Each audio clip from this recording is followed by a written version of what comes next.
This is the reason that people in our age bracket don't use a digital logbook, because copying it over would take a staff weeks to do.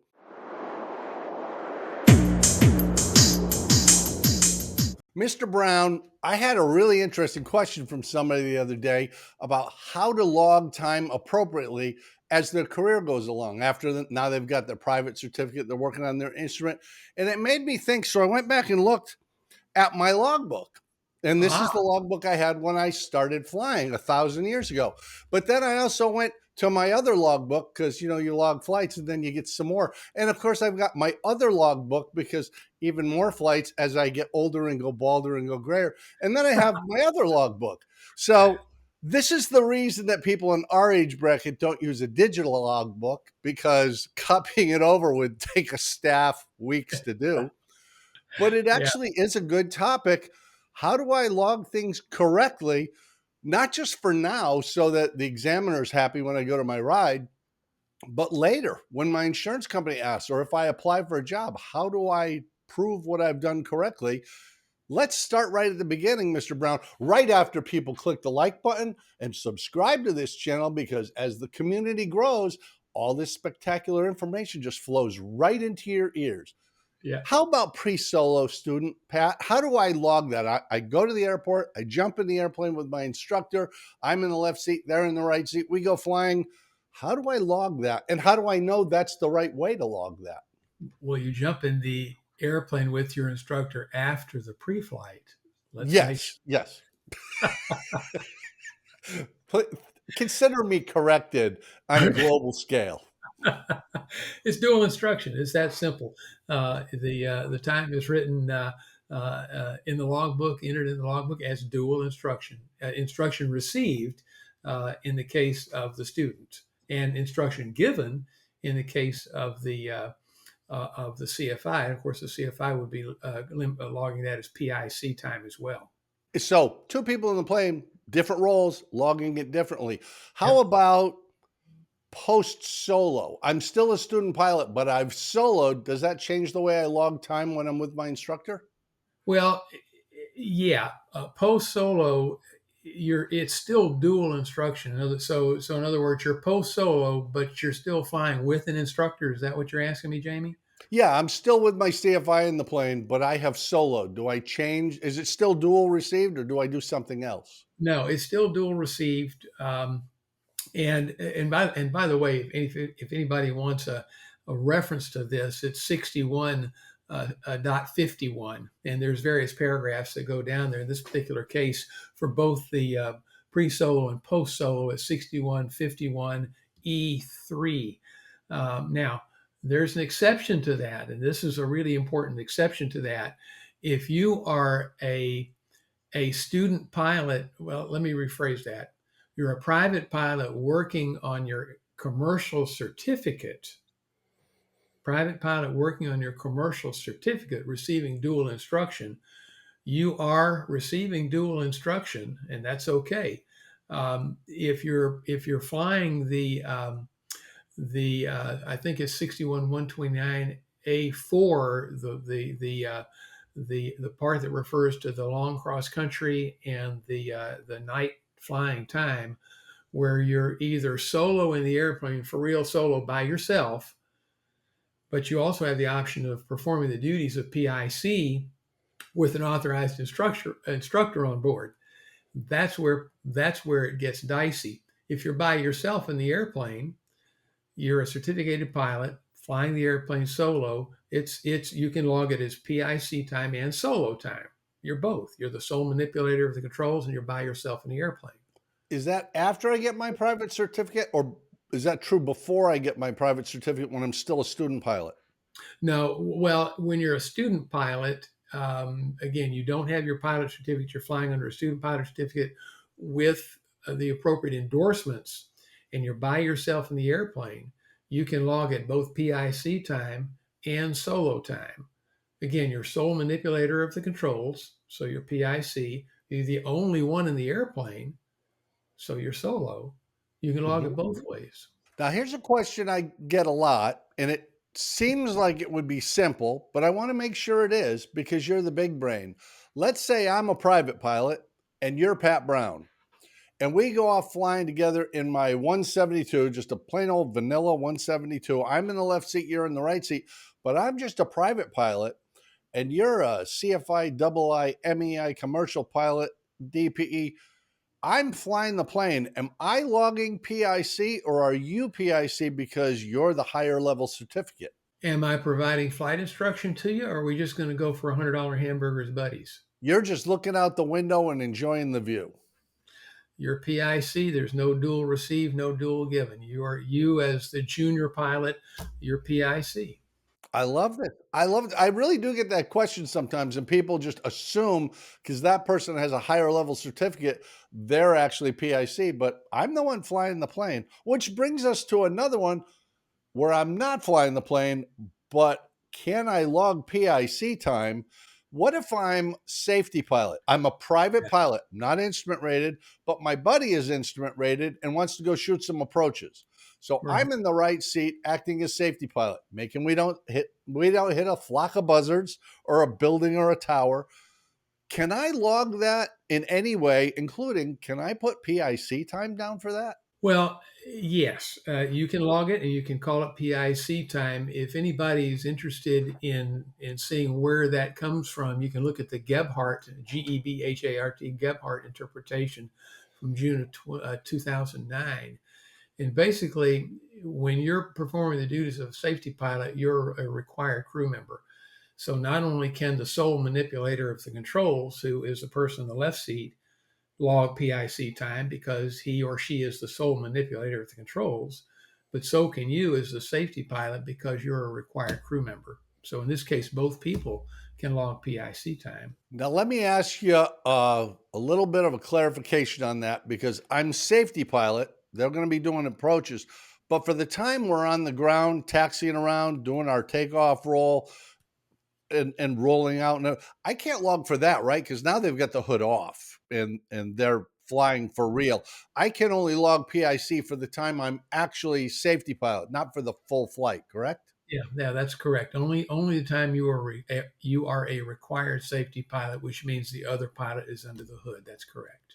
The good news of this is that means it is possible to build PIC time and total time relatively inexpensively by being a safety pilot for somebody else. And that's a great opportunity. Yeah, you can certainly build some time that way, and it's legit. And I've never flown with another person I didn't learn something from in the process. So it's worth it. Now, here's one that I think you know this, but I've met an enormous number of people, including CFIs, who get this wrong. What if I've got my certificate? I'm a private pilot, instrument rated, commercial, whatever. I'm flying a private airplane, mine, rented airplane, whatever. And I fly from point A to point B, but it's only 36 miles. Is that across country or is that not across country? Well, it depends. That should be in bold type at the beginning of the FARs. The answer to every question is it depends. So here's what it depends on. First of all, you have to look at the definition of across country. And if you look at 61, I think it's 61.1, cross country means, Definition. Yeah. yeah, 61.1 is definitions. Basically means that cross country is anytime you land at an airport that's not where you started from. So I'm based at West Houston Airport. If I fly to Sugarland, which is 12 miles away, it's across country, unless I'm using that time in furtherance of, let's say, fulfilling the requirements for another rating or a certificate. If I'm trying to log that time as cross country time in furtherance of a rating or certificate, then fulfilling the requirements for those, then it's got to be more than 50 nautical miles. So the answer is for me, if I fly 4 miles to another airport, it's across country and it's logged accordingly. But if I was going to be using that time towards, let's say, an ATP or something like that, or whatever I might want to do that requires a specific amount of cross country time, then it has to be more than 50 nautical miles. I like that. And that makes me realize there's a whole lot of flights I made between Lakeland and home, a big 12 miles, that I did not log as cross country. And I really could have. Yeah. How about this one, Pat? I'm a CFI. I'm a young CFI. I don't have an enormous amount of experience, but I'm very excited. And I meet the fabulous Pat Brown, who tells me I need a flight review. And I say, oh, great, I'll do that with you. While we're on a flight review, you're getting the flight review. I'm doing the flight review as a CFI. Do I log PIC or do I log dual or nothing? And how about you? What are you logging on that flight?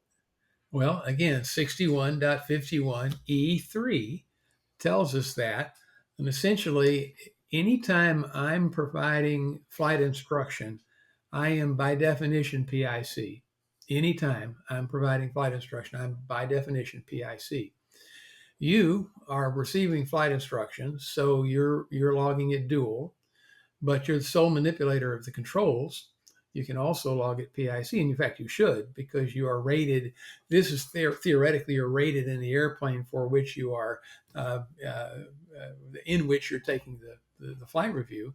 But you may not be rated in the airplane. In other words, let's say that you are seeking your complex endorsement. Let's say I'm providing flight instruction for you. You have a certificate in your pocket that says I can fly airplane, single engine land airplane. Well, a complex airplane is an airplane single engine land. For the period of time that you're the sole manipulator of the controls, you can log PIC time as well as the dual received because you're flying an airplane single engine land. I'm acting as PIC.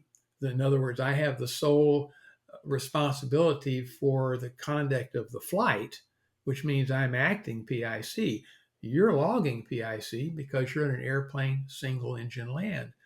Same thing goes for, let's say you're a non-instrument rated pilot flying whether or not you're receiving a flight instruction. But let's say that you go with me on a cross country flight. I'm instrument rated in the left seat flying. And I say to you, hey, Jamie, how would you like to log a little bit of instrument time? Can you do that, Jamie? Could I turn the airplane over to you and then you could log that as IMC time and PIC?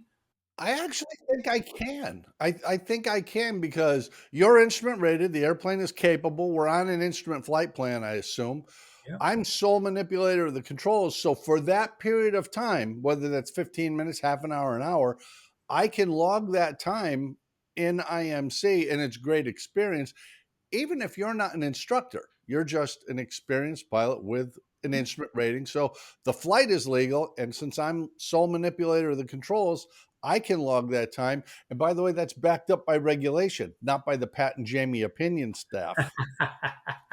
Well, and it's also backed up by several interpretations: the Walker interpretation, the Speranza, Herman, and Knight interpretations. There's four interpretations out there that address things like logging cross country time. Another question oftentimes is, let's say that you and I are flying somewhere, and I'm the PIC. I'm both logging and acting as PIC because I'm the sole responsibility. I'm assuming the sole responsibility, but I turn the controls over to you to fly a few minutes of this cross country time. You can log PIC time, but you can't log it as cross country time because you're not a required crew member. So there are a lot of little ins and outs like that. But the bottom line is it's kind of governed by are you responsible for the solely responsible for the conduct of the flight, or are you the sole manipulator of the controls? This is such good stuff. And I think it comes down to do your own research. You don't have to believe Pat and I. 61.1 is all definitions. So you'll know what is a cross country. It's not an opinion, it's written down. And part 61 has all these things about what you can and what you should log because over the course of your career, you may end up with a digital file, but it will be voluminous like Pat and I have on paper. And it's really nice if that stuff's accurate. And I will tell you, Pat, this is personal to me because I was lucky enough to go to a flight school that really took great care in this. I built a lot of cross country time towards my instrument and commercial, by being a safety pilot for another student. We would fly out, one of us under the hood, the other one safety pilot, fly back, me under the hood, them being safety pilot. One of the great things about it is you learn to act as a crew, because we jump in the plane, and if I'm in the left seat going to be under the hood, I can say, Pat, I want you to run the radios for me and do collision avoidance, and I'm going to do everything else. And we just respect the roles. It's a great learning experience. It can cut the cost of flight training. And as I said, I don't even think it's possible to fly with another person without learning something from the experience. Yeah, and before we wrap it up here, I do want to go back just for a second and talk about this commercial thing that we kind of got off on a tangent on earlier. This is so important. If anybody watching is seeking a commercial pilot certificate, read 61-129 and read it really, really carefully.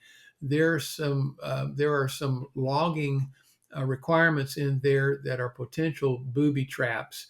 61-129A3I is one of them. It has to do with logging instrument time with a view limiting device. And 61-129, I think it's A4. It's the one that talks about the 300-mile cross country and the night cross country. And specific to that, the GRANIS, GRANNIS, the GRANIS interpretation is something that you really should become aware of, because that can scuttle a check ride real carefully. As long as we're talking about logging and logging properly, commercials applicants, pay attention, because there's some potholes there that can get you. And what you're talking about basically is, this is a, you must do this or that. It's not a mix and match scenario. Pick one and complete that, because if you have part of this and part of that, you have none of either. Yeah, that's the specifically that's 61-129A4 that talks about the 300-mile cross country that can either be solo or performing the duties of PIC with an instructor, an authorized instructor on board. But notice that should not be logged as dual instruction received.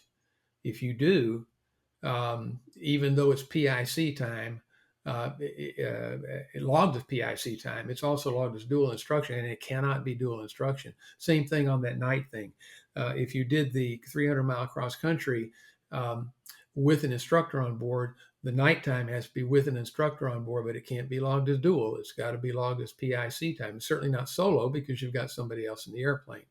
So those two things, plus the one about the hood time, the 10 hours of required hood time, those are three landmines that are waiting to be stepped on. So don't do it. And now you know the skinny on how to log your time appropriately and where to go for a reference to make sure you're doing it right. And while you're leaving a like on this video and subscribing to the channel, because you can't believe Pat Brown just gave you such great information, leave us a comment down below. Have you ever been curious about how to log time and you were unsure, or did you ever get some bad advice about what you could log and then unfortunately found out at a check ride, yeah, that's not the way that works?